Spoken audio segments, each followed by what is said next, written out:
The worst thing that I have ever seen with regards to re-roofing would be the fact that this roof blew off completely right off the building just because it wasn't mechanically fastened properly to the substrate material. My greatest fear in re-roofing is trying to educate the client that the costs associated with re-roofing can be very expensive. When it comes to roof replacement, there's always a risk factor associated with a successful project.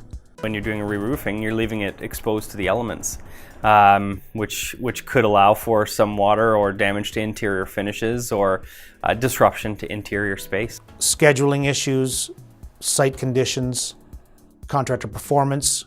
Potential for fire occurring during the re-roofing project. Debris falling into the building, public safety. The exposure to the elements.